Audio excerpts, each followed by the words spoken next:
Bonjour et bienvenue au FFA. Aujourd'hui, vendredi 25 août, 4e jour du festival. Et aujourd'hui encore, les projections s'enchaînent à plus de 24 images par seconde. La journée débute à 10h à l'espace Franquin avec Le Temps d'aimer, film de la compétition, dans lequel on retrouve Anaïs Demoustier et Vincent Lacoste en couple troublant et troublé. La réalisatrice Catel Quilleverré en parle. Alors, Le Temps d'aimer, c'est l'histoire d'une jeune femme qu'on découvre au moment de la libération. Elle est tondue sur la place de son village. On comprend qu'elle a sans doute eu une relation avec un soldat allemand pendant l'occupation. Elle est enceinte et on la retrouve 5 ans plus tard avec ce petit garçon sur une plage en Bretagne. Elle va faire la connaissance d'un jeune homme qui est d'un milieu beaucoup plus aisé qu'elle. Et il y a quelque chose qui se passe entre eux d'assez évident, rapide. Ils vont se jeter comme ça dans une histoire d'amour et de famille. Et on va découvrir progressivement. On sait en fait ce qui peut la sauver elle, dans cette rencontre et dans cette histoire. Et on va découvrir progressivement de quoi lui se sauve aussi. Voilà.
À 10h30, hommage à la Suisse et à son plus célèbre cinéaste, Jean-Luc Godard, dont on projette le magnifique Vivre sa vie, avec Anna Karina au CIBDI, un film interdit à sa sortie en 1962. Voici comment le réalisateur en parlait à l'époque aux journalistes du Masque et la Plume. C'est un film qui m'étonne un peu, moi, parce que c'est le film que je trouve, de ma part, le plus construit et le plus pensé. Et c'est vraiment celui que j'ai le plus improvisé et travaillé vraiment à la dernière minute. Alors, je sais pas, je trouve il y a eu... Je sais pas comment ça se fait. Je suis parti d'une idée, c'était au départ, Truffaut avait une idée de scénario que j'aimais beaucoup, mais qui était une idée de comédie surtout. C'est l'histoire d'une femme qui chaque mercredi ou chaque vendredi, pour augmenter le budget de ménage, enfin, va faire le trottoir. Et je lui avais demandé la permission, comme je devais faire un film pour un producteur et je ne savais pas quoi faire, je lui avais demandé la permission d'utiliser ce point de départ.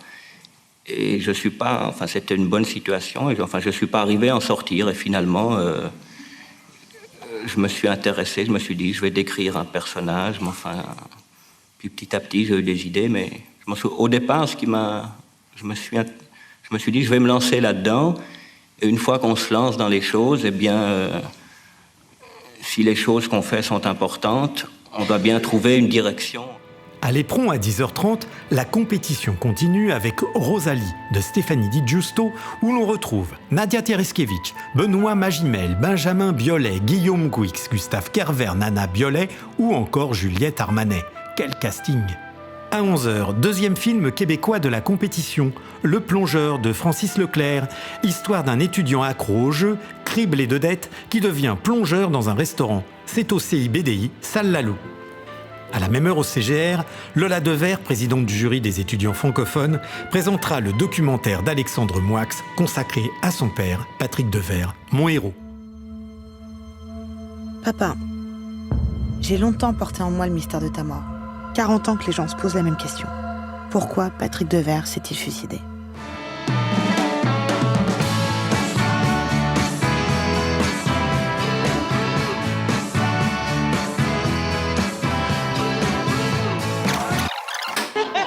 Je lève mon verre au tas d'ordures qui m'entourent.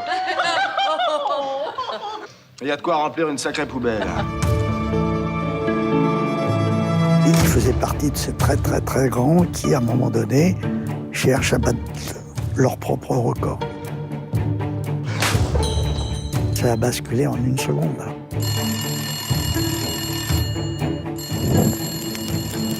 Allô ? Ça me ferait plaisir de penser que les gens, dans 50 ans, décident que j'étais un acteur formidable. Ça me ferait vraiment plaisir. Patrick, il fait partie des mythes. Tu peux pas échapper à ton destin. Si, je veux échapper à ça.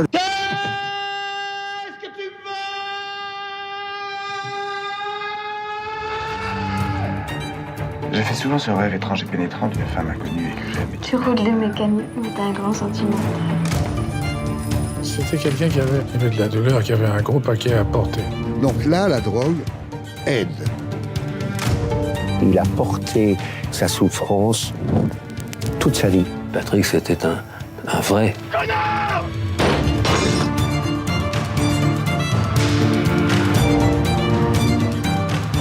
Il y avait quelque chose de rimbaldien chez Patrick. Il faut que je devienne un mec moche, il faut que j'ai une sale tête, il faut que je m'abîme. Peut-être que comme ça, je deviendrai un acteur plus intéressant. On ne peut pas vivre toute sa vie comme ça, c'est trop dur. Mais en même temps, ça fait de lui le grand poète-acteur qu'il a été. Aujourd'hui, les masques sont tombés. Je sais tout. Sinon, à 11h, salle IRIB de l'Espace Franquin, vous pourrez assister à la table ronde cinéma et intelligence artificielle, amis ou ennemis, animée par Michel Abouchala, directeur de Écran Large. Pour savoir si l'avenir du cinéma sera réalisé par des machines. Elle sera précédée de la projection de Imagine, un court-métrage de Anna Apter qui fait froid dans le dos. Ok, alors, qu'est-ce que je peux te demander ? Imagine un enfant, c'est son anniversaire aujourd'hui, il a 13 ans. L'âge d'avoir enfin son compte Instagram. Enfin, non, c'est vrai que Insta a le même âge que lui et il n'est plus utilisé que par les gens qui ont le même âge que moi. Donc, un autre réseau social que je connais pas. Il a l'âge de pouvoir repartager en story toutes les personnes qui lui auront souhaité son anniversaire publiquement, à condition qu'il y en ait plusieurs, parce que s'il y en a qu'une, c'est la honte. L'âge de pouvoir enfin inventer sa vie, d'être seul, prêt à tout pour se montrer entouré, pour exister. Alors il va falloir publier, forcément, se montrer, partager, se faire repartager, être drôle si possible, c'est mieux. Se démarquer, être là, le faire entendre, le faire savoir, le rappeler, être suivi, être aimé. Il a de la chance, parce que lui, il n'a pas connu ce temps terrible où être suivi par des inconnus, c'était flippant. Il va tout faire pour sortir du lot en pensant que c'est ça qui lui fera sortir la tête de l'eau. Il se dit que le bonheur n'est réel que lorsqu'il est partagé. Il a lu ça une fois sur le téléphone de sa mère. C'était écrit avec une typo libre de droit sur une photo de coucher de soleil, un truc comme ça. C'était signé Bouddha. Partager, tout, n'importe quoi. Tant qu'il y a de la matière, il y a du contenu. Et puis quand il n'y aura plus de matière, il en fera du contenu. Un jour, il annoncera qu'à 18h, il fera une annonce qui annoncera que bientôt, il pourra parler d'un projet dont il ne peut rien dire tant que c'est pas fait et qui se fera probablement jamais. Et puis un jour, il fera un post pour dire qu'il refuse de jouer ce jeu-là. Il en a marre, il quitte les réseaux sociaux, voilà. Et puis il restera pour voir qui commentera, qui likera. Il y a des chances que tout le monde s'en foute, mais bon, on s'en fout. Imagine un enfant qui fête ses 13 ans dans un monde où tous les visages autour de lui n'existent pas. Un enfant qui doit se construire dans un monde où tout est faux, rien n'est réel, les gens sont seuls et les intelligences artificielles. Voilà, débrouille-toi avec ça. On se retrouve à midi pour la suite du programme.